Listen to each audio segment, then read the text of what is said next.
Hey, so today I'm just going to show you my little setup that I've put together for myself with dimes, literally. Just slapped whatever I could together to make a little workshop for myself. So, here, as you can see, it's not very big. This is in about a 900 square foot garage in a town. It is wintertime, so I put up tarps just to make myself a little area here to keep warm and to keep the dust out of the other part. I would like to put a wall up here and insulate it, but expenses don't allow that to happen. So we got the little gas furnace here to keep the heat. It's not insulated tarps because I can't afford that, so it's just regular summer tarps. It won't hold the heat, but it takes the edge off when you're working in here. And as you can see, that's just a table. It was an outside table that sat outside the house, but it fit perfectly on my table saw. And I have a little dolly system there for tool stands that wheels around. So you can see here, you just push the wheels down and you just wheel it out of your way. You can go wherever you want. So in a small shop, having something like that is very handy. But you can see it's not a fancy setup by any kind. It's just a table. Didn't do anything to it. I just took a table and threw a platform under it. And that's my rolling table saw. Again, this is a fairly decent table saw from the 70s. It is a professional grade saw. I need to redo the top, but you can clean that up no problem. It just needs to be done. And it didn't cost me very much to get. And here you can see that's an ironing board from the 50s.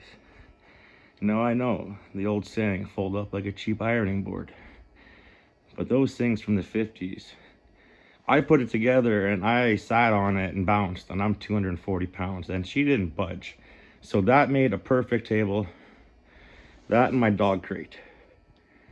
The height of the ironing table and the dog crate were very similar. So I was trying to save as much material as I could. I didn't have much material, but the material I had, I needed to use for other stuff. So why not use a dog crate, an ironing table? I put legs on the end here just to stabilize the ironing table from tipping back and forth, but otherwise all the weight's on the ironing table. But it's not much weight. It's got plywood and just some saws. Saws aren't crazy heavy. It's a lot less than what I was bouncing on there. And even if it folds up like a cheap ironing board, so be it. Whenever I get money for material, I'll build a proper bench. But these are three pretty cheap saws. Like, this is a Mastercraft one. I think it was $25, a brand new blade from a yard sale. Now, cheap saws, they do their thing. What you got to watch on the cheap saws is usually the miters never line up to anything. You know what I mean? Don't trust this miter. Like, take your gauge. With cheap saws, even when they lock into place, this one doesn't lock into place, but even with the cheap saws that lock into place, well, you see there's quite a bit of wiggle room there. Even when it locks into place, it wiggles just that little bit. And if you're having a problem with your 45-degree angles or your 90 degrees to make like a baseboard cut, it's because it's not quite, it won't be quite 45. Even on good saws, you might have to file it a little bit here, and you kind of got to know your saw. So once you get your saw tuned in to where you know the angles exactly are on the saw, everything else is pretty simple to it. Keep your blades nice and sharp. Like, these are both 12-inch. And I have 3 of them set up because if you're doing multiple projects or you're doing multiple cuts on one piece, you can have 3 different saws set up on 3 different cuts. One angle cut, compound mine, whatever, straight cut. Now these radial arm saws, I think in commercial use they are banned. I don't think like lumber yards use them anymore because for insurance reasons, because they're dangerous as hell. But they cut really nice, but they're dangerous because it wants to pull towards you. When it cuts, it spins and it wants to poof. So if you have your fingers over here and that saw takes off, if you have your fingers over here, poof, say goodbye to your fingertips. So you be very careful working with those kind of saws, but they work real nice. They're a beautiful saw. And my dog crate also doubles as my scrap wood bin. So I just go into my little dog crate when I need wood for a project or whatever. And I just hacked up some shelves here, piled some stuff. I advise always keep some wood. Like this is decent wood, this is my better wood, but like this is like spruce. I kind of keep it for blocking, for when I'm gluing stuff, whatever. It's always nice to have a block handy right there you can nail to your table or use to pry against or whatever. And same with this router table. That's some table that I don't even know where the hell it was from. It used to have doors on it. It wasn't wide enough or high enough. So I added that to make it the perfect height, and then it made it the width. And that's my little router table. It's all you need. It's all, you set it to your own height.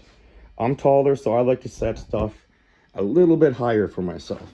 It just turns out a dog crate and the height of the miter saws work out perfect for my height that I like to work with. See, everything's kind of the same height. Everything across here, that's the same height. My bench, table saw, this stuff, and my router. That's because if you're standing there working for a long time, you want to be comfortable. You don't want to be slouched. So I like to set up stuff just a little bit below my elbow. And then here's just a little plain Jane table. It's at tabletop height, like 30 inches. That's just a big workspace. And there's my sander that I made. And just some of the old tools I have. I'm slowly digging stuff out. Everything's still in a move process. And yeah, like this is just a table. Just like a regular, well, here we call them social tables, but wherever you're from, whatever gathering tables you want to call it. And then I just shimmed it up to the height I wanted to. Right? And the vise, good solid. Even though the table's not solid itself, you put a chunk of wood on there and secure that to the ground. And then you got a solid vise to hammer on. And then my shop chair is a chair out of a Peterbilt. It's an old leather chair. That chair probably has 1,000,000 miles on it. So I brought it up to desk workbench height. And then I put wheels on it because it's too big to roll around. That's just a milk crate that I wrapped around.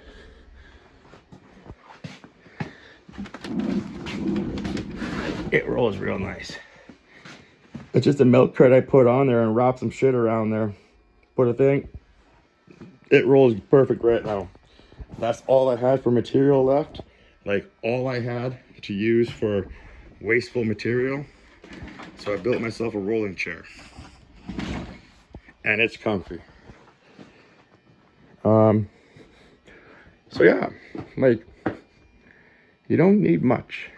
It's just a very simple setup. I got 2 air compressors, but this one, the big girl, needs a flux capacitor here. Needs one of these doodaddies. But this old girl, she still goes. She still goes. And I'm still in the process of setting stuff up. Every day I kind of just add a little bit here, add a little bit there, put a shelf up here, put something here, put something else away, organize something else. The big thing is just to get out there and do it. The big thing in workshops, wood shops, are dust. I have a cheap little shop vac. I won that in a curling bonspiel like 20 years ago, and it's done the work of a big shop vac.